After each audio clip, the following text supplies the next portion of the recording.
I want to say one more thing rather explosively. 3 people told me off record.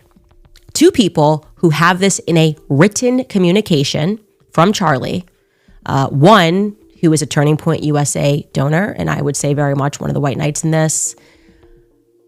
The very day before Charlie Kirk died, he expressed, I've been up all night cutting clips and connecting dots, and wow, things just took a wild turn. Candace has said this before, but now Erika Kirk is jumping into the spotlight with her latest interviews. Questions are flying everywhere. Some scripted, others raw and spontaneous. Everyone's buzzing about what's really happening with Turning Point. At this point, they can't keep their stories straight. Every time something new drops, they rush to respond. But their words don't match what they said before. Blake says one thing from the car, then Andrew jumps in about the Mikey McCoy situation.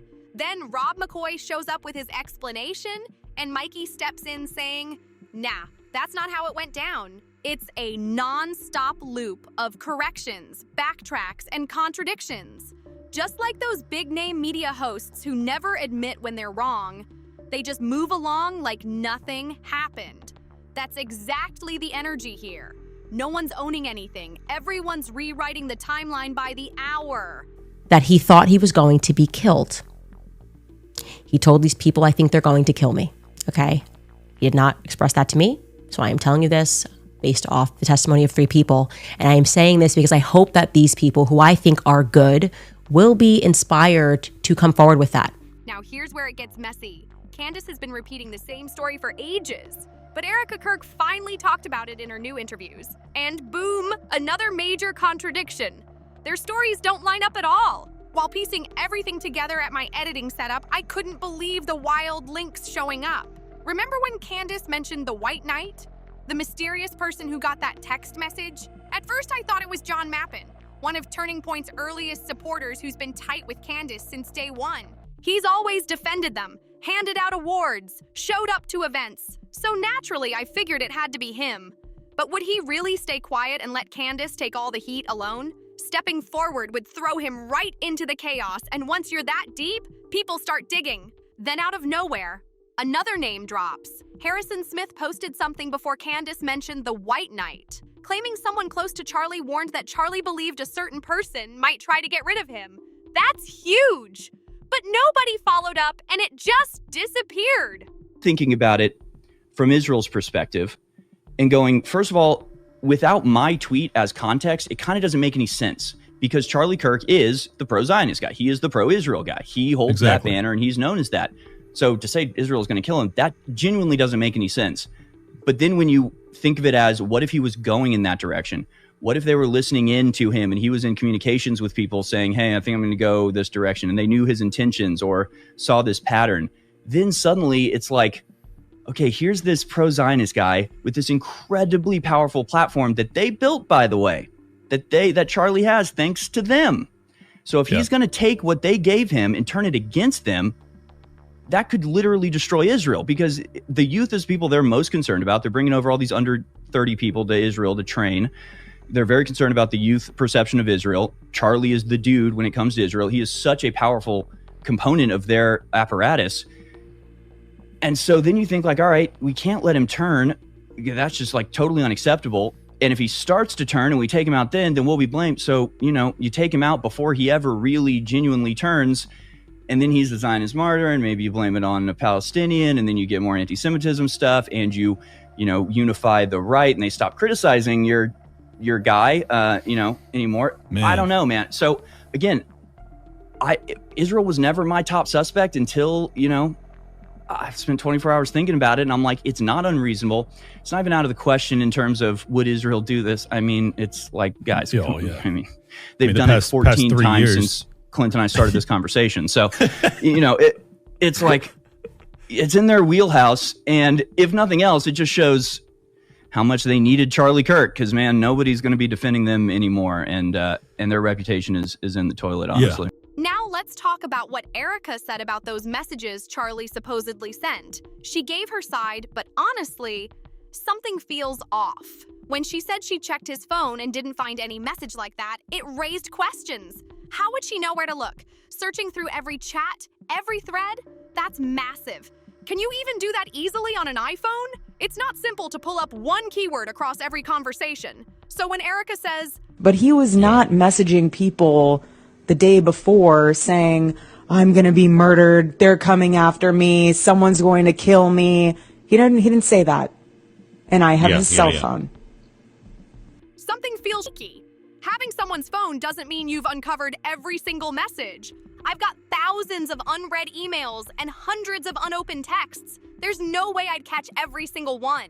And what if Charlie wasn't using regular texts? What if it was WhatsApp or Signal? Different apps, separate logins, maybe hidden passcodes. Once Erika said, I have his phone, it shut people down. But logically, it leaves a massive gap. Now that line, they're going to get rid of me. Why would Erika bring that up? Maybe it's grief, maybe shock, but her logic doesn't fit. There's a statement from Frank Turek. Charlie said something unsettling a whole month before everything went down. That would have been August. What came before August? July. That's when Turning Point's biggest event happened. Tucker Carlson was there, and after his talk, a donor, a woman with serious influence, walked right up to Charlie and told him, "You can't do this." That moment changed the energy in the room. July 13th, Dave Smith's debate, Tucker's speech, behind-the-scenes tension. Then August, Charlie reportedly told close friends like Meghan and Frank that people questioned his loyalty. He was frustrated. What do you mean? Whose side am I on? I'm American. He told Meghan he had dozens of messages from people challenging his choices, and he said he was increasing personal security because they wanted to harm him. That claim came from Frank Turek. Whether paranoia or real, it painted a chilling picture. Candace brought up the same thing. Charlie sent messages expressing fear for his safety. She double-checked with multiple people off the record. If both Frank and Candace are saying this, that's not something to ignore. But Erika's version doesn't line up. Frank's account fits perfectly with what was happening. Charlie was in full grind mode, hyped, motivated, telling everyone to push harder. He told Tucker, "Go Max," encouraged Dave Smith and Officer Tatum. Then September 9th, his conversation with Ben Shapiro.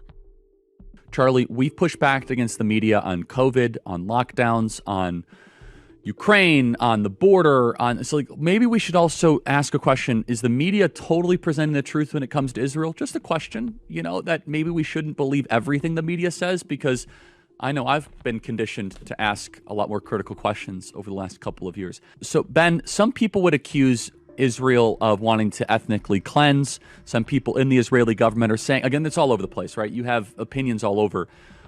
In your opinion, what would a good outcome 5 years from now be, and how does one respond to the claims of ethnic cleansing? That one turned heads. Charlie seemed like he was teasing a follow-up with Candace. The tone was tense, layered.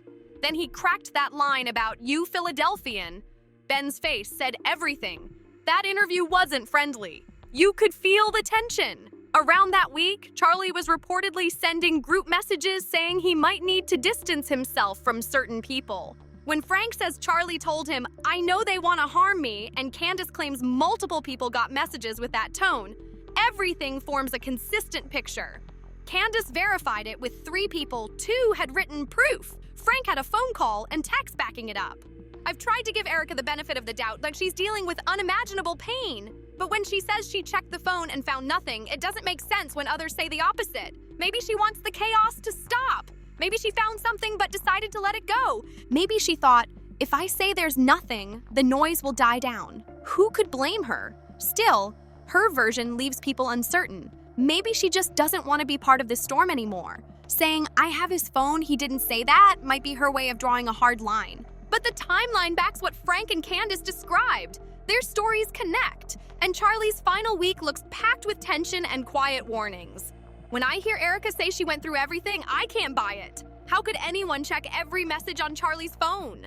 He wasn't just a public figure, CEO, father, leader, media personality. Hundreds of messages every day from staff, donors, friends, media. So when Erika says she searched everything and found nothing, that's hard to believe. It feels like something said just to calm things down.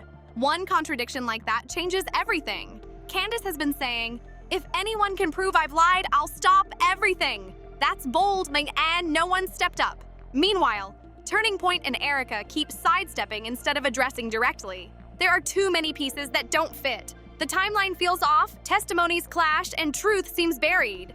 But if things keep unfolding, maybe someone will finally connect all the missing dots. So tell me, do you believe Erika, or is there more to the story? Drop your thoughts in the comments, hit that like button, share this video, and subscribe. Thanks for watching.